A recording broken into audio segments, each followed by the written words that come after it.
ಇವತ್ತಿನ ಪತ್ರಿಕಾಗೋಷ್ಠಿ ಮಾಧ್ಯಮ ಮಿತ್ರರಿಗೆ ಸ್ವಾಗತ ಮಾಡುತ್ತಾ, ಇವತ್ತಿನ ಸುದ್ದಿಗೋಷ್ಠಿ ಭಾಳ ಮಹತ್ವವಾದ ಮತ್ತು ಈ ಸುದ್ದಿಗೋಷ್ಠಿ ಮಾಡಲು ನಾವು ದುಃಖದಿಂದ ಮಾಡುತ್ತೀವಿ. ರಾಜ್ಯ ಸರ್ಕಾರ ನಡವಳಿಕೆ ನಾವು ಯಾವುದೇ ಪಕ್ಷದ ಸರ್ಕಾರ ಇರಲಿ, ಬಟ್ ಸಾರ್ವಜನಿಕವಾಗಿ ಭಾಳ ಅನಾಹುತ ಅಂತ ನಡೆದಂಥ ಈ ಕಾಂಗ್ರೆಸ್ ಸರ್ಕಾರದ ಧೋರಣೆಯಿಂದ ಭಾಳ ಬೇಸತ್ತು ಮನನೊಂದು ಇವತ್ತು ಪತ್ರಿಕಾಗೋಷ್ಠಿ ಕರೆದಿವೆ. ವಿಶೇಷವಾಗಿ ಡಿ.ಸಿ. ಬ್ಯಾಂಕ್ ಚುನಾವಣೆ ದಿವಸ 19 ಅಕ್ಟೋಬರ್ ದಿವಸ ನಡೆಯುವಂಥ ದಿನದಲ್ಲಿ ಸನ್ಮಾನ್ಯ ರಮೇಶ್ ಕತ್ತಿ ಅವರು ವಾಲ್ಮೀಕಿ ಸಮಾಜ ಬಗ್ಗೆ ಭಾಳ ಕೆಟ್ಟದಾಗಿ ಮಾತಾಡಿದ್ದು ರಾಜ್ಯದಂಥ ಚರ್ಚೆ ಆಗಿದೆ. ಎಲ್ಲ ವಿಷಯ ಗೊತ್ತಾಯ್ತು ನಮಗೆ. ಆ ಕೇಸ್ ಬಗ್ಗೆ ಹೆಚ್ಚು ಮಾತಾಡೋದಿಲ್ಲ, ಅದನ್ನು ಕಾನೂನು ರೀತಿಯಿಂದ ಅವ್ರು ಹೋರಾಟ ಮಾಡ್ತಾರೆ. ಅವ್ರ ಕಾನೂನಲ್ಲಿ ಏನಾಗ್ತೈತಿ, ಅದು ಕಾನೂನು ಕೋರ್ಟ್ ಅದ್ರ ಬಗ್ಗೆ. ಆದರೆ ದುರ್ದೈವ ಸಂಗತಿ ಅಂದರೆ ಮೊನ್ನೆ 2-3 ದಿವಸ ಹಿಂದೆ ಹುಕ್ಕೇರಿ ಗ್ರೇಡ್ 2 ತಹಸೀಲ್ದಾರ್ ವಾಲ್ಮೀಕಿ ಸಮಾಜ ಬೇಡ ಸಮಾಜ ಎಷ್ಟಿನೆಲ್ಲ ಬರ್ಕೊಟ್ಟಾನೆ. ಭಾಳ ಅನಾಹುತ ಅಂತ ವಾಲ್ಮೀಕಿ ಮತ್ತು ಬೇಡ ಸಮಾಜ ಎಷ್ಟಿನ ಬರುವಂತೆ ಕೋರ್ಟಿಗೆ ಬರೆದುಕೊಟ್ಟಾನೆ. ಅಂದರೆ ಉದಾಹರಣೆ, ಈಗ ನಾವು ವಾಲ್ಮೀಕಿ ಸಮಾಜದ ಶಾಸಕರು ಲೋಕಸಭಾ ಸದಸ್ಯರು ಅವ್ರೀಗ ಎಷ್ಟೇ ಆಗೋದಿಲ್ಲ. ಒಬ್ಬ ಅಧಿಕಾರಿ ಒಂದು ಸಮಾಜಕ್ಕೆ ಇಟ್ಟು ಬರ್ಕೊಂಡು ಅಂದ್ರೆ ಯಾವುದು ಧೈರ್ಯ ಮಾಡಿದ ನನಗೆ ಗೊತ್ತಿಲ್ಲ. ದುರ್ದೈವ ಸಂಗತಿ ಅಂದರೆ 2004-05ರಲ್ಲಿ ಒಂದು ಸಂಘಟನೆ ಹುಟ್ಟಿದ್ದು. ನಾವು ಆ ಸಂಘಟನೆಯಲ್ಲಿ ಇದ್ದಂಥ ಅವಾಗ ಕಾಂಗ್ರೆಸ್ ಪಕ್ಷ ಇದ್ದಾಗ ಇದೇ ಸನ್ಮಾನ್ಯ ಸಿದ್ದರಾಮಯ್ಯ ಅವರು, ಸನ್ಮಾನ್ಯ ಸತೀಶ್ ಜಾರಕಿಹೊಳಿ, ಮಹದೇವಪ್ಪನವರು, ಇನ್ನೂ ಅನೇಕ ಎಲ್ಲಾದರೂ ನಾವು ಪಕ್ಷಾತೀತವಾಗಿ ಅಹಿಂದ ಸಂಘಟನೆಗೆ ಎಲ್ಲ ಸಪೋರ್ಟ್ ಮಾಡಿದ್ವಿ ನಾವು. ದುರ್ದೈವ ಸಂಗತಿ ಅದೇ ಸಂಘಟನೆ ಮುಖಾಂತರ ಬಹಳಷ್ಟು ಜನ ಇವತ್ತು ರಾಜ್ಯದಲ್ಲಿ ಮುಖ್ಯಮಂತ್ರಿ ಇರ್ಬೋದು, ಬೆಳಗಾವಿ ಜಿಲ್ಲೆ ಉಸ್ತುವಾರಿ ಇರ್ಬೋದು, ಸಮಾಜ ಸಚಿವರು ಇರ್ಬೋದು, ಗೃಹ ಸಚಿವರು ಇರ್ಬೋದು, ಮತ್ತು ಕಾಂಗ್ರೆಸ್ ರಾಷ್ಟ್ರೀಯ ಅಧ್ಯಕ್ಷರು ದಲಿತ ಸಮಾಜ ಇದ್ದರೂ ಸಹಿತ ಇವತ್ತು ವಾಲ್ಮೀಕಿ ಜನಾಂಗಕ್ಕೆ ಮತ್ತು ಹಿಂದುಳಿದ ಜನಾಂಗಕ್ಕೆ ದಲಿತ ಸಮಾಜಕ್ಕೆ ಭಾಳಷ್ಟು ಅನ್ಯಾಯ ಆಗೋದ್ರಿಂದ ಭಾಳಷ್ಟು ಅನಾಹುತ ಆಗೋ ಸಂಭವ ಇದೆ.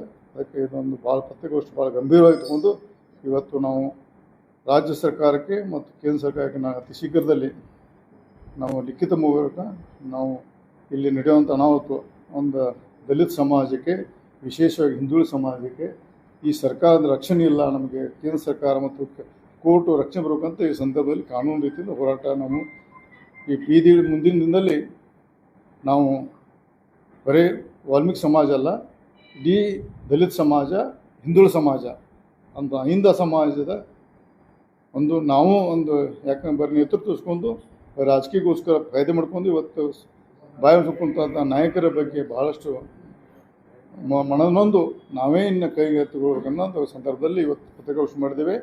ಮತ್ತು ಈ ನಿನ್ನೆ ಜಿಲ್ಲಾಡಳಿತ ಇರ್ಬೋದು, ರಾಜ್ಯ ಸರ್ಕಾರಕ್ಕೆ ಕೆಲವೊಂದು ನಾಯಕರಿಗೆ ಮಾತಾಡಿ ಈಗ ಹುಕ್ಕೇರಿ ತಹಸೀಲ್ದಾರ್ ಅವರು ಮಾಡಿದಂಥ ಕೃತ್ಯಕ್ಕೆ ಅವ್ರ ಮೇಲೆ FIR ಆಗಿ ಅವರು ಸಸ್ಪೆಂಡ್ ಆಗಿ ಅವರು ಕ್ರಿಮಿನಲ್ ಕೇಸ್ ಬುಕ್ ಆಗಬೇಕು. ಮತ್ತು ಅವ್ರ ಈಗ ಆದಂಥ ಏನು ವಾಲ್ಮೀಕಿ ಸಮಾಜ ಎಷ್ಟಿಗೆ ಬರೋಲ್ಲ ಅಂತ ಅದನ್ನು ಎನ್ಕ್ವೈರಿ ಮಾಡ್ಕೊಂಡು ಮತ್ತು ನಮ್ಮ ಸಮಾಜಕ್ಕೆ ನ್ಯಾಯ ಕೊಡಬೇಕಂತ ಸಂದರ್ಭದಲ್ಲಿ ನಮ್ಮ ಪತ್ರಿಕಾ ಮುಖಾಂತರ ನಾನು ಹೇಳಕ್ಕೆ ಇಷ್ಟಪಡ್ತೇನೆ.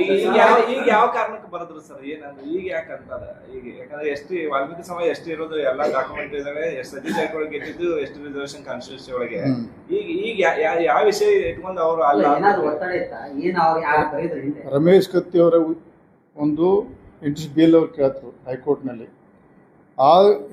ಅವ್ರಿಗೆ ನನಗೆ ಗೊತ್ತಿಲ್ಲ ಅದು ಯಾರು ಒತ್ತಡದಲ್ಲಿ ಬರ್ಕೊಟ್ಟು ನನ್ನ ಡಿಟೇಲ್ ಮಾಹಿತಿ ಇಲ್ಲ. ನಮ್ಮ ಸಮಾಜಕ್ಕೆ ಅನ್ಯಾಯ ಅದಕ್ಕೆ ನಾನು ಒಬ್ಬ ಆ ಸಮಾಜ ಪ್ರತಿನಿಧಿಯಾಗಿ ಇವತ್ತು ನಾನು ಭಾಳ ಗಂಭೀರವಾಗಿ ತೊಗೊಂಡು ಇನ್ನು ರಾಜ್ಯ ಮಟ್ಟದಲ್ಲಿ ಹೆಂಗೆ ಮಾಡಬೇಕು ಅಂತ ಚರ್ಚೆ ಮಾಡ್ಕೊಂಡು ಡಿಸಿಷನ್ ತೊಗೊಳ್ಬೇಕು. ಇವತ್ತು ತಕ್ಷಣ ನಾವು ರಾಜ್ಯ ಜನತೆಗೆ ಮೂಲೆ ಗೊತ್ತಾಗಬೇಕಂತ ತಮ್ಮ ಪತ್ರಿಕಾ ಮುಖಾಂತರದಲ್ಲಿ ನಾನು ನಮ್ಮ ಜಿಲ್ಲಾಡಳಿತ ನಿನ್ನೆ DC ಮಾತಾಡಿ ತಿಳಿಸಿದೆ. ನಾನು ಅವ್ರು ಏನು ಆ್ಯಕ್ಷನ್ ಗೊತ್ತಿಲ್ಲ.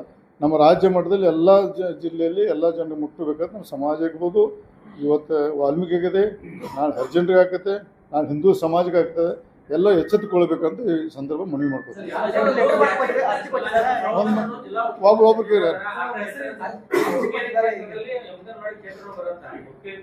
ಅದೇ ದುರ್ದೈವ ಅದೇ ಅವ್ರಿಗೆ ಗೊತ್ತಿಲ್ಲ. ದುರ್ದೈವ ಸಂಗತಿ ಅಂದ್ರೆ ಅದೇ ದುರ್ದೈವ ಸಂಗತಿ. ನಮ್ಮ ರಾಜ್ಯದ ಮುಖ್ಯಮಂತ್ರಿ ಹಿಂದುಳಿದ ಸಮಾಜ ಅದಾರೆ, ಗೃಹ ಸಚಿವರು ದಲಿತ ಇದ್ದಾರೆ, ಸಮಾಜಕ್ಕೆಲ್ಲರೂ ದಲಿತ ಇದ್ದಾರೆ, ಉಸ್ತುವಾರಿ ಸಚಿವರು ದಲಿತ ಇದ್ದಾರೆ. ಇದ್ರೂ ಸಹಿತ ನಮಗೆ ನ್ಯಾಯ ಸಿಗತ್ತೆ ಭಾಳ ಮನಸ್ಸಿಗೆ ನೋವಾಗಿ ನಾವು ರಾಜಕೀಯದಲ್ಲಿ ಮುಂದುವರಿಬೇಕು ಬೇಡಬೇಕು ಮಾಡಬೇಕು ನನಗೆ ಸಹಿತ ಕನ್ಫ್ಯೂಷನ್ ಇದೆ. ಯಾಕಂದರೆ ಇಂಥ ಅನಾಹುತ ಒಬ್ಬ ಸಾದಾ ಅಧಿಕಾರಿ ಇಡೀ ಸಮಾಜನ ಒಂದು ಕೇಂದ್ರ ಸರ್ಕಾರ ಮಾಡಿದ ಇದು ಪಾರ್ಲಿಮೆಂಟಲ್ಲಿ ಪಾಸ್ ಆದಂಥ ಕಾನೂನು, ಒಬ್ಬ ಗ್ರೇಡ್ 2 ತಹಸೀಲ್ದಾರ್ ಆ ಸಮಾಜ ಬರುವಂಥ ಯಾವ ಹಂತಕ್ಕೆ ರಾಜ್ಯದಲ್ಲಿ ಆಡಳಿತ ನಡೆಯುವಂಥ ಒಂದು ಜೀವಂತ ಉದಾಹರಣೆ ಅಲ್ಲ. ಸ್ವಾಮಿ ಹೈಕೋರ್ಟ್ನಲ್ಲೇ ಇದೆ, ಹೋಗಿ ತಗೊಳ್ಳಿ, ನಾನು ಕೊಡ್ತೀನಿ ಬೇಕಾದ್ರೆ ಅದೇ ನನ್ನ ಕಡೆ. ಅವು ತಹಸೀಲ್ದಾರು ಹೈಕೋರ್ಟ್ನಲ್ಲಿ ರಮೇಶ್ ಕತ್ತಿ ಅವರ ಕೇಸ್ನಲ್ಲಿ ವಾಲ್ಮೀಕಿ ಸಮಾಜದ ಬೇಡರು ಹಾಕಿದ ಕೇಸು, ಇದು ವರ್ಗ 1 ಬರ್ತದೆ, ಇದು ಎಸ್ ಟಿ ಬರ್ಕೊಟ್ಟಾನೆ ಹೈಕೋರ್ಟ್ನಲ್ಲಿ. ಇನ್ನೇನು ಬೇಕು? ಸರ್ಕಾರ ಒತ್ತಡ ಒಂದು ಯಾರೋ ರಮೇಶ್ ಕತ್ತಿ ಅವರು ಅನುಕೂಲ ಆಗಿ ಮಾಡಿದಾರೋ ಇನ್ನು ಬೇರೆ ಷಡ್ಯಂತ್ರ ನನಗೆ ಗೊತ್ತಿಲ್ಲ. ಆದರೆ ಅದನ್ನು ಗಂಭೀರವಾಗಿ ಪರಿಗಣಿಸಿ ಇವತ್ತು ಕೇಸ್ ದಾರಿಲ್ಲ. ಅವರು ಕೇಸ್ ದಾರಿ ಕಾರ್ಯ ಅಂದರೆ ನೋಡ್ರಿ, ಅದು ಎಲ್ಲ ಕಡೆಗೆ ಭಾಳಷ್ಟು ಆಮೇಲೆ ಎಫ್ಐಆರ್ ಆಗಿದ್ದು ರಮೇಶ್ ಕತ್ತಿ ಮೇಲೆ ಸುಮಾರು ಎಲ್ಲ ಕಡೆ, ಗುಲ್ಬರ್ಗ ಇರ್ಬೋದು, ರಾಯಚೂರು ಇರ್ಬೋದು, ಮೈಸೂರು ಇರ್ಬೋದು, ಬೆಳಗಾಂ ಇರ್ಬೋದು, ಎಲ್ಲ ಕಡೆ. ಆದರೆ ಧಾರವಾಡದಲ್ಲಿ ನಮ್ಮ ಸಮಾಜದವರು ಬುದ್ಧಿವಂತರು ವಿದ್ಯಾವಂತರು ಭಾಳ ಅದಾರೆ. ಧಾರವಾಡದಲ್ಲಿ ಅವ್ರು ಕರೆಕ್ಟಾಗಿ ಕಾನೂನು ಚೌಕಟ್ಟಿನಲ್ಲಿ ಎಫ್ಐಆರ್ ಮಾಡಿಸಿದ್ರು. ಅದು ಯಾವುದೇ ಕಾನೂನಿಗೂ ಎಫ್ಐಆರ್ ತಪ್ಸಕ್ಕೆ ಬರೋಲ್ಲ. ಅಲ್ಲಿ ನಡೆದಂಥ ಘಟನೆ ನನಗೆ ನಿನ್ನೆ ನನ್ನ 2 ವರ್ಷದಿಂದ ನಮ್ಮ ಸಮಾಜದಲ್ಲಿ ಕಾಂಟ್ಯಾಕ್ಟ್ ಮಾಡಿದಾಗ, ಆಯ್ತಪ್ಪ ನಾನು ಯಾರೂ ಬಂದಿಲ್ಲ, ನಾನು ಗಂಭೀರವಾಗಿ ಸೋಮವಾರ ಸಹ ನನಗೆ ಇನ್ನು ರವಿವಾರ ಹತ್ತನೇ ಗೊತ್ತಾಯ್ತು. ಸೋಮವಾರನ ತಕ್ಷಣ ನಾನು ಇದರಲ್ಲಿ ಇದು ಪಕ್ಷಾತೀತ ಇದೇನು ನಾನು ಒಬ್ಬ ರಮೇಶ್ ಜಾರಕಿಹೊಳಿ ಮಾತಾಡ್ತೀನಿ, ಪಕ್ಷ ನಮ್ಮ BJP ಪಕ್ಷ ಅಂತ ಮಾತಾಡ್ತಿಲ್ಲ. ನಾನು ರಮೇಶ್ ಜಾರಕಿಹೊಳಿ ಮಾತಾಡಿ ಮುಂದಿನ ದಿನದಲ್ಲಿ ನಮ್ಮ ಪಕ್ಷದ ವಿಚಾರದಲ್ಲಿ ನಾನು ಭಾಳಷ್ಟು ಚರ್ಚೆ ಮಾಡ್ತೀನಿ ಮತ್ತು ಇದು ಗಂಭೀರವಾಗಿ ತಗೊಂಡು, ಯಾಕಂದರೆ ನಮ್ಮ ಸರ್ಕಾರ ಅಹಿಂದ ಆದೇಶ ಬಂದು ದಲಿತದ ಬಂದು ಕೂತು ನಮ್ಮ ಒಂದು ಸಮಾಜಕ್ಕೆ ಇವತ್ತು ವಾಲ್ಮೀಕಿ ಆಗ್ತದೆ, ನಾಳೆ ಎಲ್ಲರಿಗೂ ಆಗ್ತೈತೆ. ಅದಕ್ಕೆ ಇವತ್ತು ಗಂಭೀರ ತಗೊಂಡು ನಾವು ಇದನ್ನು ರಸ್ತೆಗಿಳಿಬೇಕಾ ಅಥವಾ ಕೋರ್ಟ್ನ ಹೋರಾಡಬೇಕಾ ಅನ್ನೋದು ನಮ್ಮ ಸಮಾಜದ ಮುಖಂಡರು ಮತ್ತು ಸ್ವಾಮೀಜಿಯವ್ರ ಮುಖಾಂತರ ಮತ್ತು ಪಕ್ಷಾತೀತ ಎಲ್ಲರೂ ಚರ್ಚೆ ಮಾಡಿ ನಿರ್ಣಯ ಗವರ್ಮೆಂಟ್ ನೋಟಿಫಿಕೇಶನ್ ಐತಿ, ವಾಲ್ಮೀಕಿ ಸಮಾಜ ಎಷ್ಟಿದೆ ಬರ್ತದ, ಒಂದು ಗ್ರೇಡ್ 2 ತಹಸೀಲ್ದಾರ್ ರಿಪೋರ್ಟ್ ಕೊಟ್ರೆ ಹೆಂಗೆ ಓದಲಾಕಿದ್ರಿ ಅಲ್ರಿ? ಅವ್ರ ಟೆಂಪ್ರರಿ ಅದು ಕೋರ್ಟ್ನಲ್ಲಿ ಅವತ್ತು ನನಗೆ ಗೊತ್ತಿಲ್ಲ. ಅದಕ್ಕೆ ಹೈಕೋರ್ಟ್ನಲ್ಲಿ ರಮೇಶ್ ಕತ್ತಿ ಅವರು ಅಟ್ರಾಸಿಟಿ ಕೇಸ್ಗೆ ಅವ್ರು ಕಂಪ್ಲೇಂಟ್ ಕೊಟ್ಟಂತ ಬೇಡ ಸಮಾನ ನಾ ಬೇಡ ತಂದದ್ದು ಉಪಯೋಗ ಮಾಡ್ಕೊಂಡು ಅಂತ ಬಹುಶಃ ನನಗೆ ಗೊತ್ತಿಲ್ಲ. ರಮೇಶ್ ಕತ್ತಿ ಅವ್ರು ಮಾಡಿದಾರೋ ಯಾರು ಮಾಡಿ ಗೊತ್ತಿಲ್ಲ. ಅದನ್ನು ಇನ್ಕ್ವೈರಿ ಮಾಡಿ ಆ ತಹಸೀಲ್ದಾರ್ ಮೇಲೆ ಕ್ರಿಮಿನಲ್ ಕೇಸ್ ಹಾಕಿ ಅವ್ರನ್ನ ಸಸ್ಪೆಂಡ್ ಮಾಡಿ ಅವ್ರು ಇನ್ಕ್ವೈರಿ ಆಗಬೇಕಂತ ಆಗ್ರಹ ಮಾಡ್ತೀವಿ. ಹೈಕೋರ್ಟ್ ಏನಾದ್ರು ಕೇಳಿತ್ತಾ ಅಥವಾ ಇವರಾಗಿ ಕೊಟ್ರೆ? ಯಾಕಂದ್ರೆ ಇನ್ಸಿಡೆಂಟ್ ಆಗಿದೆ ಬೆಳಗಾವಿಯಲ್ಲಿ. ಹೈಕೋರ್ಟ್ ಕೇಳಿಲ್ಲ. ಇವ್ರು ಬೇಲ್ ಅಪ್ಲಿಕೇಶನ್ದಲ್ಲಿ ಕೇಸ್ ಹಾಕಿದವರು ಇವರು ಎಷ್ಟಿನ ಬರೋಲ್ಲ ಅನ್ನೋದು ಪ್ರೂವ್ ಮಾಡಕ್ಕೆ ಹಾಕಿದರು. ಜಾಮೀನು ಸಮ ಹಾಕಿದ್ದಾರೆ.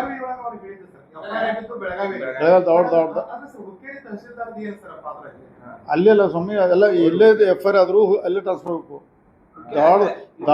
ಆದದ್ದು ಬೆಳಗಾವಿ ಜಿಲ್ಲೆ, ಅವ್ರು ಇರೋದು ಬಾಗೇವಾಡಿಯಲ್ಲಿ. ಅಲ್ಲಿ ಸಿಟಿಲೇ ಧಾರವಾಡದಲ್ಲಿ ಇದ್ದದ್ದು ಹುಕ್ಕೇರಿ ತಹಸೀಲ್ದಾರ್, ಅದನ್ನ ಅಲ್ಲಿ ಅವ್ರು ಇರೋದು ಬಾಗೇವಾಡಿ. ಅಲ್ಲಿ ನನಗೆ ಗೊತ್ತಿಲ್ಲ, ನನಗೆ ಯಾರು ಗೊತ್ತಿಲ್ಲ, ನಿಜವಾಗ್ಲೂ ಗೊತ್ತಿಲ್ಲ ನನಗೆ.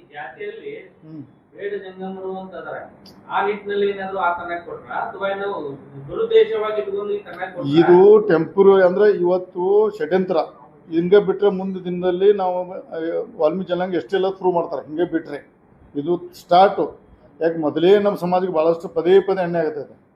ನಮ್ಮ ಸಮಾಜ ಇರ್ಬೋದು, ಹಿಂದುಳಿದ ಸಮಾಜ ಇರ್ಬೋದು, ಅಹಿಂದ ಸಮಾಜ ಎಲ್ಲರಿಗೂ ಅನ್ಯಾಯ ಆಗ್ತೈತೆ. ಯಾರೂ ತಲೆ ಕೇಳ್ತಾರಲ್ಲ. ಅದಕ್ಕೆ ಗಂಭೀರವಾಗಿ ತಗೊಂಡು ಮುಖ್ಯಮಂತ್ರಿ ಮೇಲೆ ನಾವು ಅಪವಾದ ಮಾಡ್ತೀನಿ. ಅವರೇ ಅಹಿಂದ ಆಯಿತು ದಲಿತ ತಿಳಿಸಿ ನಾವೆಲ್ಲರೂ ಬಂದಾರಲ್ಲ, ಇವರೇ ಕಣ್ಣು ಕೂತಾರೆ, ಬರೀ ನಮ್ಮ ರಾಜಕಾರಣ ಮಾಡ್ಕೋತ ತಮ್ಮ ಸಮಯ ಹಾಳು ಮಾಡ್ತಾರೆ. ದಯವಿಟ್ಟು ಇದರಲ್ಲಿ ಸೀರಿಯಸ್ ತೊಗೊಳ್ಳಿ, ಭಾಳ ಡೇಂಜರ್ ಅದ. ಪಕ್ಷಾತೀತ ಮನೆ ಮಾಡ್ಕೋತಾರೆ ಅನ್ನೋ ಗಂಭೀರ ತೊಗೊಳ್ಳಿ. ಯಾರ ಮೇಲೆ?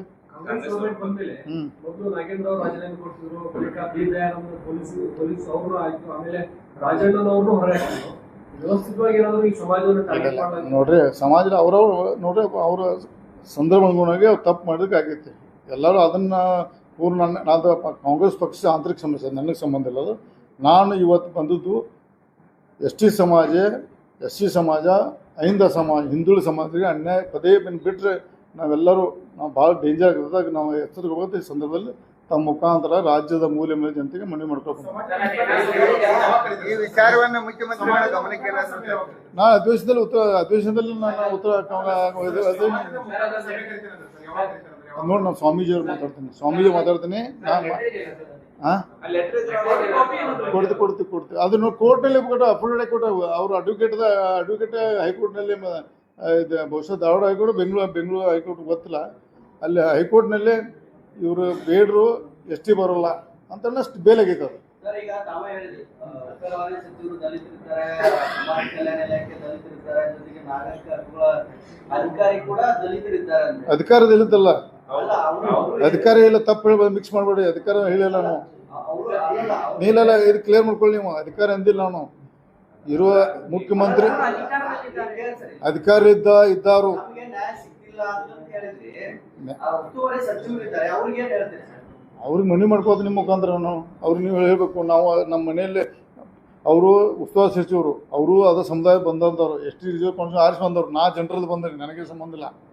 ನಾನು ಬಾಲಚಂದ್ರ ಜಾರಕಿಹೊಳಿ, ರಾಜಣ್ಣ, ಪ್ರಿಯಾಂಕಾ ಜಾರಕಿಹೊಳಿ ಜನರಲ್ಲಿ ಬಂದು ನಾವು ಜನರಲ್ಲಿ ಬಂದು ನಾವು ಅವರು 15 ಜನ ಶಾಸಕರಲ್ಲಿ 14 ಜನ ಕಾಂಗ್ರೆಸ್, JDS ಇದಾರೆ, 2 ಲೋಕಸಭಾ ಸದಸ್ಯರಾರ ಕಾಂಗ್ರೆಸ್ನಲ್ಲಿ. ಅವರು ನಾಳೆ ಇದನ್ನು ಏನಾರು ಅಥೆಂಟಿಕ್ ಹಿಂಗೆ ಬಿಟ್ಟರೆ ಮೈತಂದ್ರೆ ಅವ್ರಿಗೆ ಗೊತ್ತು ಅದೇನೆ. ಅಂದ್ರೆ ಅವ್ರಿಗೆ ಬಂದು ನನಗೂ ಬಂದಂಗೆ, ಪಾಪ ಜನರು ಬಂದರು, ನಮ್ಮ ಸಮಾಜ ಕಂಡ ನನಗೂ ಬಂದಂಗೆ ಅದ. ನಾ ಏನು ಕೈದು ಬಂದೆಲ್ಲ ನೋಡ್ರಿ.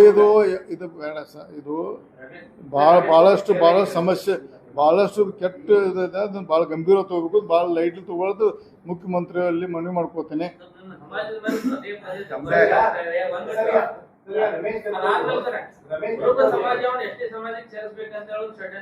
ಸ್ವಾಗತ, ಸೇರ್ಲಿ, ಅದೇನ ಅದಕ್ಕೆ ಸ್ವಾಗತ.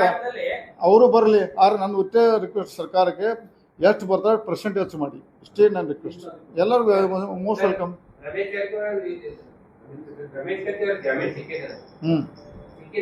ಸಿಕ್ಕಿದೆ. ಅದನ್ನು ಮುಂದಿನ ದಿನದಲ್ಲಿ ನಮ್ಮ ವಕೀಲರು ಅದಕ್ಕೆ ಕೊಡ್ತಾರೆ. ಇವತ್ತು ನಾವು ದಯವಿಟ್ಟು ಪತ್ರಿಕಾಗೋಷ್ಠಿಯಲ್ಲಿ ಹೇಳೋದು, ಸರ್ಕಾರ ರಮೇಶ್ ಕತ್ತಿ ಬಗ್ಗೆ ಮಾತಾಡ್ತಿಲ್ಲ, ನಾನು ಕೋರ್ಟ್ ಬಗ್ಗೆ ಮಾತಾಡ್ತಿಲ್ಲ. ಸರ್ಕಾರ ಗಮನ ತಗೊಳ್ಳಿಕ್ಕೆ ನಮ್ಮ ಸಮಾಜದ ಯುವಕರಿಗೆ ಮೂಲೆಗೆ ತಮ್ಮ ಮುಖಾಂತರ ಮನವಿ ಮಾಡ್ಕೊಂಡಿದ್ದೀನಿ. ಆಯ್ತು ಸರ್, ಅದು ಕ್ಲೋಸ್. ಮತ್ತೆ ಏನಕ್ಕೆ ಅದು ಇವತ್ತು ಸಿಕ್ಕಿದೆ ಅಲ್ಲ, ಅವರು ಯಾರ ನಮ್ಮ ಧಾರವಾಡದಲ್ಲಿ, ಬೆಳಗಾವಿಯಲ್ಲಿ ಅವರು ಸಲ್ಲಿಸ್ತಾರೆ, ಅದನ್ನೆಲ್ಲ ಮಾಡ್ತಾರೆ, ಅದೆಲ್ಲ ಕಾನೂನುಬದ್ಧ ಮಾಡ್ತಾರೆ. ಇದೊಂದು ಸೀರಿಯಸ್ ಮ್ಯಾಟ್ರ್ ಇರೋದ್ರಿಂದ ದಯವಿಟ್ಟು ತಾವು ಮಾಧ್ಯಮದಲ್ಲಿ ನಾವು ಮನವಿ ಮಾಡ್ಕೊಂಡು, ನೀವು ಬಹುಶಃ ದಲಿತರಿರ್ಬೋದು, ಲಿಂಗಾಯತಿರ್ಬೋದು, ಒಕ್ಕಲಿಗೆ ಯಾರು ಎಲ್ಲರೂ ನಿಮ್ಮ ಸಮಾಜಕ್ಕೆ ಎಲ್ಲರಿಗೂ ನಾ ಎಲ್ಲರೂ ಬಿಡೋದಿಲ್ಲ. ಇದೇನು ಡೇಂಜರ್, ಯಾರಿಗೂ ಇವ್ರು ಯಾರನ್ನೂ ಬಿಡೋದಿಲ್ಲ. ಯಾರೂ ಇವ್ರು ತಮ್ಮ ಸ್ವಂತಕ್ಕೆ ಫೈಲ್ ಮಾಡ್ಕೊಳ್ಳೋರು. ನಮ್ಮ ರೂಪರೇಷ ಅಧ್ಯಕ್ಷ ಕ್ವಶನ್ ಹಾಕಿ ಗಲಾಟೆ ಮಾಡ್ತೀನಿ, ನಾನು ಬಿಡೋದಿಲ್ಲ, ನಾ ಮಾಡ್ತೀನಿ. ಅದಕ್ಕಿಂತ ಮೊದಲು ಇನ್ನೇ 2 ದಿವಸ ಟೈಮ್ ಇದೆ. ನಾನು ಮುಂದೆ ಸಮುದಾಯ ನಾಯಕ ಮಾಡ್ತೇನೆ. ಈಗಾಗಲೇ ಕಳೆದ ಬಾರಿ ನಾನು ವಾಲ್ಮೀಕಿ ಹೆಗನಾದಾಗ ಪಾದಯಾತ್ರೆ ಪರ್ಮಿಷನ್ ಇದ್ದು ಪಾರ್ಟಿದು.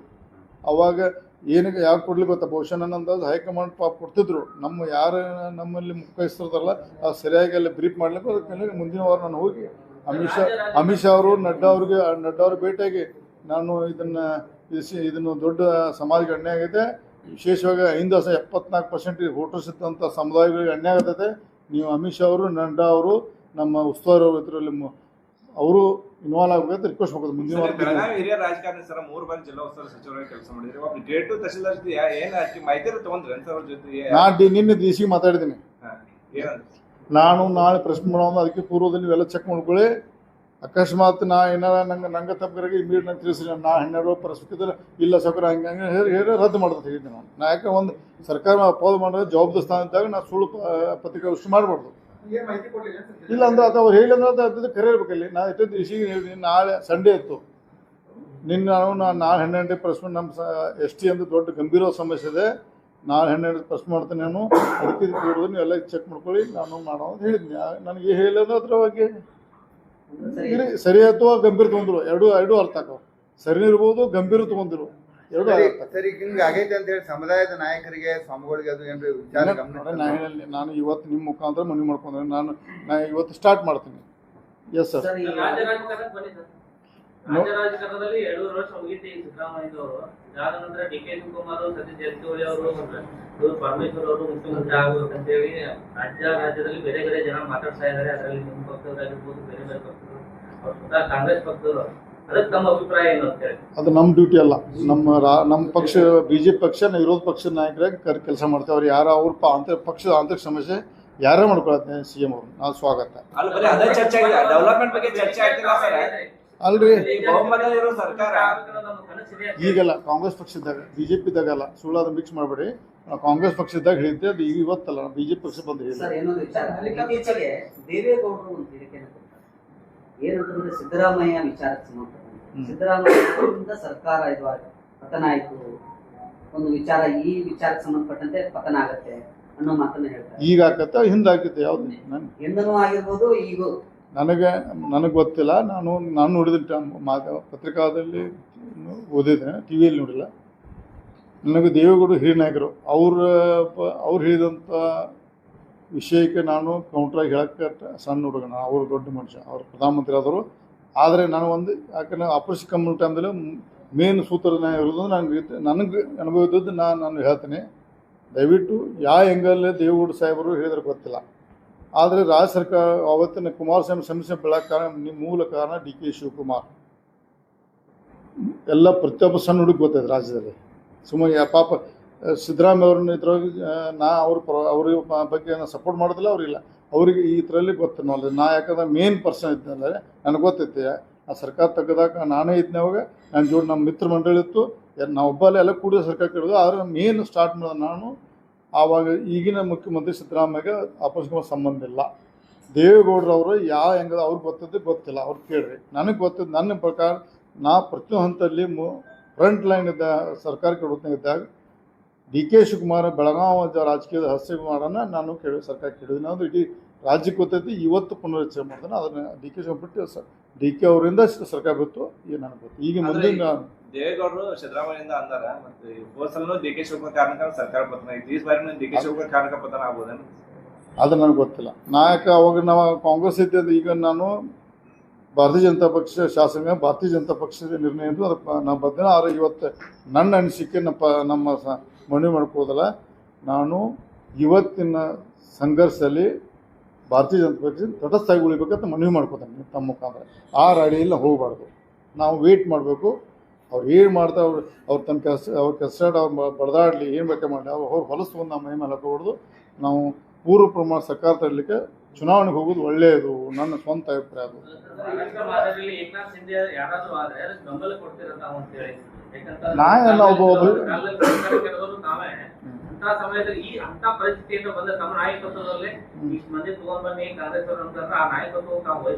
ಕಾಂಗ್ರೆಸ್ ಬಿಜೆಪಿ ಸರ್ಕಾರ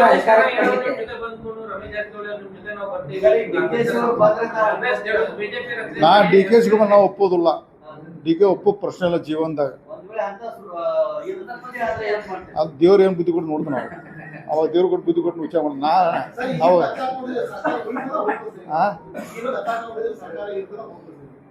ಉಳಿಬೇಕನ್ನೋಣ. ಇನ್ನೂ 2 ಸರ್ಕಾರ ಮಾಡಬೇಕಾದ್ರು ಜನಾದೇಶ ಇದೆ. ಪದೇ ಚುನಾವಣೆ ಮಾಡಿ ರಾಜ್ಯಕ್ಕೆ ಒಳ್ಳೇದಲ್ಲ. ಅವ್ರು ಇನ್ನೂ ಒಳ್ಳೆ ಸರ್ಕಾರ ಕೊಟ್ಟು ಇನ್ನು ಬಡವರು ಸೇವೆ ಮಾಡ್ಬೇಕಂತ ನಾವು ಮನವಿ ಮಾಡ್ಕೊತೇನೆ ಸಿದ್ದರಾಮಯ್ಯ.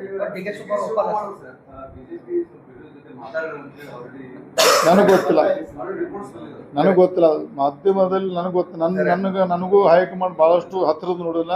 ಇನ್ನೂ ಅಂತ ಸಿಸ್ಟಮ್ ಬರೀ ಮಾಧ್ಯಮದಲ್ಲಿ ಮಾತ್ರ ನೋಡಿದ್ದೀನಿ ನಾನು. ಅಲ್ಲಿ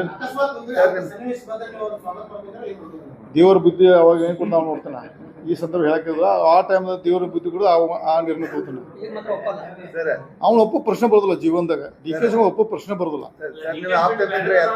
ಯತ್ನಾಳ್ ಮಾತಾಡಿದ್ರು ಸರ್, ಯತ್ನಾಳ್ ಅವ್ರನ್ನ ಮಾತಾಡಿದ್ರು, ಸಿದ್ದರಾಮಯ್ಯ ಅವರು ಚೇಂಜ್ ಮಾಡಿದ್ರೆ ಸರ್ಕಾರ ಹಬ್ ಅಂತ ಬೀಳ್ತೈತೆ ಅಂತ ಸದನದಾಗ ಹೇಳಿದ್ರು.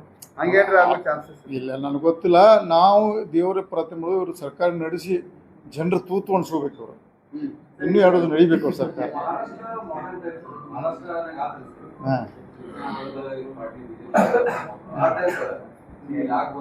ಇಲ್ಲಿ ಆಗೋ ಪ್ರಶ್ನೆ ನೋಡ್ರಿ. ನಂಬರ್ ಗೇಮ್ದಲ್ಲಿ ಬಹಳಷ್ಟು ನಮ್ಮ ಡಿ.ಕೆ. ಶಿವಕುಮಾರ್ ಸನ್ಮಾನ ಡಿ.ಕೆ. ಶಿವಕುಮಾರ್ ನಾವು ನಂಬರ್ ಭಾಳ ಕಡಿಮೆ ಅದಾವ. ಸುಮಾರು ಟಿವಿಯಲ್ಲಿ 51 ವರ್ಷ ಇವತ್ತು ಚೀಫ್ ಮಿನಿಸ್ಟರ್ ನಾವು ಐವತ್ತು ತೋರಿಸಿಲ್ಲ ನಾವು, ಸಾಧ್ಯ ಇಲ್ಲ 51 ನನಗೆ ಗೊತ್ತಿಲ್ಲ. ಅವ್ರ ಪಕ್ಷ ಅಂತ ನೋಡಿ ನೀವು ಚರ್ಚೆ ಮಾಡಿ ಕಾಶಿ ಹೋಗಿ ಫ್ರೆಂಡ್ಸ್ ಚರ್ಚೆ ಮಾಡ್ತಾರೆ. ನಮ್ಮ ಡ್ಯೂಟಿ ಅಲ್ಲ ಅದು. ನಮ್ಮ ಭಾರತೀಯ ಜನತಾ ಪಕ್ಷದ ರಚನಾ ಬಗ್ಗೆ ವಿರೋಧ ಪಕ್ಷ ಕೆಲಸ ಮಾಡ್ಕೊತ ಮನೆ ಮಾಡ್ಕೋತಾನೆ. 50 ಇದ್ರೆ ಏನಂದ್ರೆ ಸರ್ ಮುಂದೆ ಸರ್ಕಾರ ಮಾಡ್ಕೊಳ್ಳಿ, 50 ಇದ್ರೆ ಮಾಡ್ಕೊಳ್ಳಿ. ಮತ್ತೆ ಇವಾಗ ನಿನ್ನೊಂದು ಯಾವುದೋ ಸೋಷಿಯಲ್ ಮೀಡಿಯಾ ಕೊಟ್ಟರೆ 55 D K Shivakumar, 60 BJP, 19 JDS ಮುಂದಿನ ಮುಖ್ಯಮಂತ್ರಿ ಡಿ ಕೆ ತೋಷ ಹಂಗಿದ್ರೆ ಮಾಡ್ಕೊಳ್ಳಿ. ಸರ್ ಏನು ಟೆಕ್ನಿಕಲ್ ಏನಾಗ್ತದೆ ನಾವು ಟೆಕ್ನಿಕಲ್ ಆಗಿದ್ದು ಮತ್ತೇನು ಕೇಳೋದಿದ್ರೆ ನಾವು ದಯವಿಟ್ಟು ಇದನ್ನ ನಮ್ಮದು ಸೀರಿಯಸ್ ಮೆಟ್ರದ್ದು ಎಷ್ಟು ಸಮಾಜ ಇರೋದ್ರಿಂದ ನಾವು ತಾವೆಲ್ಲ ಮಣ್ಣು ಮಾಡ್ಕೋತೀವಿ. ಸ್ವಲ್ಪ ಚೆನ್ನಾಗಿ ಪ್ರಸಾರ ಮಾಡೋದು ಮಣ್ಣು ಮಾಡ್ಕೋತೀವಿ.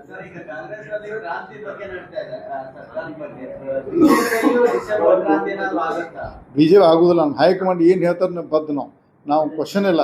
ಅವ್ರು ಏನು ಹೇಳ್ತಾರೋ ಅದಕ್ಕೆ ನಾವು ಬದ್ದು. ನಮ್ಮ ಅನಿಸಿಕೆ ಹೇಳೋದು ಪ್ರಜಾಪ್ರಭುತ್ವದಲ್ಲಿ ಹೇಳೋದಕ್ಕೆ ನಾವು ಹೇಳಿದ್ವಿ ಎಲ್ಲ. ಅವ್ರು ಏನಿರೋದು ನಾವು ಭಾರತೀಯ ಜನತಾ ಬಗ್ಗೆ ಹೈಕಮಾಂಡ್ ಏನಿರೋದು ನಾವು ಬದ್ದೆ. ಡಿ ಕೆ ಹಂಗದ ಹಂಗ ಅದು ಹೇಳ್ರಿ.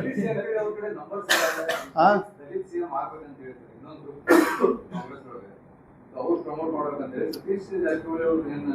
ನನಗೆ ಗೊತ್ತಿಲ್ಲ. ನಾ ಭಾರತೀಯ ಜನತಾ ಬಗ್ಗೆ ಶಾಸಕ ಹೇಳಿ.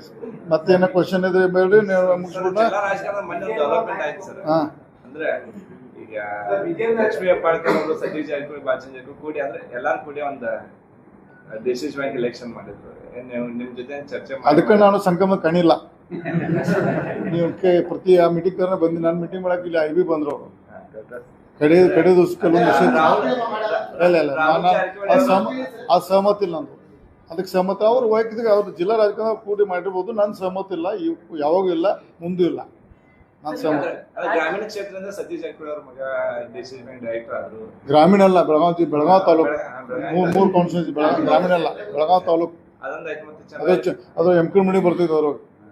4 MLA ಬರ್ತಾವ, ಅದು 1 MLA ಅಲ್ಲ. ಚಂದ್ರರಾಜ್ ಹೆಟ್ಟೋಳಿ ಅವ್ರನ್ನ ಸತೀಶ್ ಜಾರಕಿಹೊಳಿ ಅವ್ರು ಇನ್ಸರ್ಸಿದ್ರು. ಮತ್ತೆ ಇದನ್ನ ಮಾಡಿದ್ರು. ಅದು ಏನದು ಅವನೊಂದು ಏನು ದೊಡ್ಡ ನಾಯಕತ್ವ ಗುಣ ನೋಡಿರ್ಬೇಕು, ನನಗೆ ಗೊತ್ತಿಲ್ಲ. ಚಂದ್ರರಾಜ್ ಹೆಚ್ಚು ನಾಯಕತ್ವ ಗುಣ ನೋಡಿರ್ಬೋದು.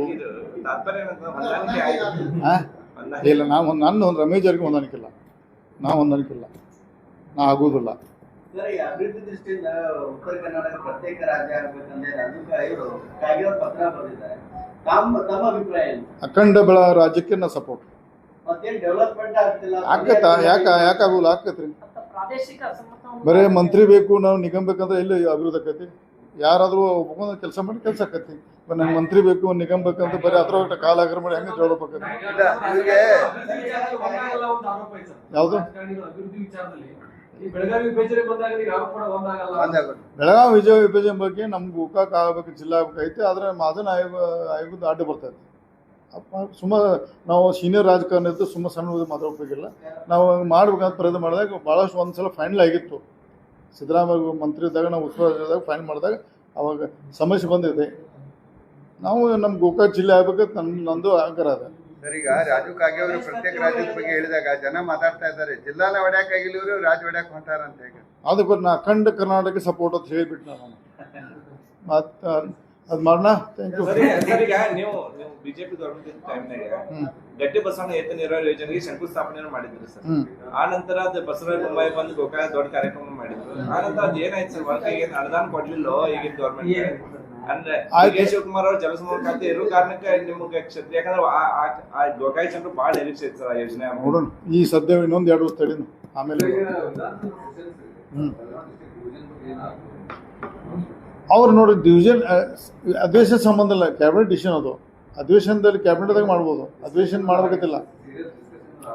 ಅಧಿವೇಶನ ಬೇಕತ್ತೆ, ಅದಕ್ಕೆ ಜಿಲ್ಲಾ ವಿಭಜನೆ ಮಾಡೋಕೆ ಕ್ಯಾಬಿನೆಟ್ ಮಾಡಬೇಕು. ವಿಧಾನಸೌಧ ಚರ್ಚೆ ಮಾಡೋಕ್ಕಲ್ಲ. ಇದಾಗ ಕ್ಯಾಬಿನೆಟ್ ಎನಿ ಟೈಮ್ ಮಾಡ್ಬೋದು. ಅದಕ್ಕೆ ನಾ ಅವರು ಏನು ಮಾಡ್ಬೇಕು ಗೊತ್ತಿಲ್ಲ ಆ ಸರ್ಕಾರ. ಮತ್ತೆ ಆ ಕ್ವಶನ್ ಇದ್ರೆ ಮಾತಾಡೋಣ ಹೇಳು.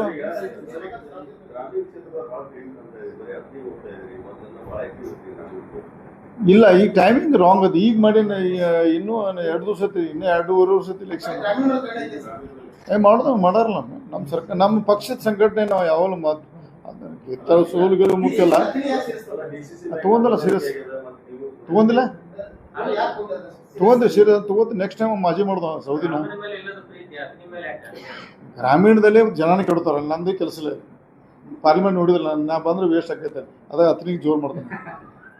ಗ್ರಾಮೀಣ ಮಂದಿ ಕೆಡ್ತಾರೆ ಅಲ್ಲಿ, ನಾ ಜೋರ್ತಿಲ್ಲ, ರಮೇಶ್ ಜಾರಕಿಹೊಳಿ ಜೋರ್ತಿಲ್ಲ, ಹತ್ತನಿಗೆ ಜೋರುತ್ತೆ, ಹತ್ತನಿಗೆ ಕೆಲಸ ಮಾಡ್ತಾನೆ ನಾನು. ಆಗಲಿ, ಸ್ವಾಗತ. ಅದನ್ನ ನೋಡಿ, MLA ಅಂದರೆ ಮಂತ್ರಿ ಆಗೋದು ಮುಖ್ಯಮಂತ್ರಿ ಆಗೋದು, ಅದಕ್ಕೆ ಅದನ್ನ ಹೊಚ್ಚಿಗೆ ಪಟ್ಟ ಮೂರ್ಖತ. ಆಯ್ತು, ಎಲ್ಲ ಮುಗಿತ ಟೀ ಕುಡಿನ. ರಾಜ್ಯದ ಜನರ ಹಿತದೃಷ್ಟಿಯಿಂದ ಯಾರು ಮುಖ್ಯಮಂತ್ರಿ ಇರ್ಬೇಕಂತ ನಿಮ್ಮ ಅಭಿಪ್ರಾಯ ಏನು? ನಾಣ ಆಗ್ಬೇಕಣ್ಣ ನಾವು, ನಾಣ ಆಗ್ಬೇಕು ನಾವು.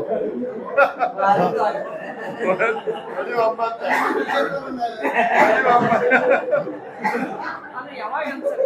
ನೋಡೋಣ 2028 ಕ್ಲೇಮ್ ಮಾಡ್ತಾರೆ. ನೋಡೋಣ. ಎಸ್, ಮತ್ತೇನಿದ್ರೆ ಚಾ ತರಿಸಪ್ಪ. ಎಲ್ಲ ಬಂದ್ ನೀ ಸೀರಿಯಸ್ ಅವ್ರು ಭಾಳ ಸೀರಿಯಸ್. ನಾ ಹಾಕಲ್ಲ, ನಾವು ಟ್ರೈ ಮಾಡೋಲ್ಲ. ನಾವು ಸೀನಿಯರ್ ಅದಪ್ಪ, ನಾ BJP 7ನೇ ಅವಧಿ, ನಾನು ಅಶೋಕ್ ಇಬ್ಬರೇ ಸೀನಿಯರ್ 7, ಅಶೋಕ್ನ 7 ಇಬ್ಬರೇ ನಾ ಸೀನಿಯರ್. ಉಳಿಕೆಲ್ಲ ತಿಳಿದ್ವಿ, ಅಶೋಕ್ 7 ನಾನು 7 ಕ್ಲೇಮ್ ಮಾಡೋಲ್ಲ. ನಾನು ಟಿವಿಯಾಗ ಹೇರ್ ಹಾಕತಿ ಬಂದ್ ಮಾಡಪ್ಪ ಅದನ್ನ, ಅದ ಕಟ್ ಮಾಡಪ್ಪ ಪ್ಲೀಸ್ ಅಂದ್ರ, ಇಲ್ಲ ಅಂತ ಮಾಡ್ಬೋದು. ಅದು ನಮ್ಗೆ ಅದೇ ಆಮೇಲೆ ಚಲೋ ಆದ್ರೆ 2.5 ವರ್ಷ ಬರಲ್ಲ, ಏನು ಕೆಲಸ ಹಾನು ಬರ್ತೈತಿ. ತೆಗೆದು ತೆಗ್ರಿ, ಬಂದ್ ಮಾಡಪ್ಪ ಅದನ್ನ.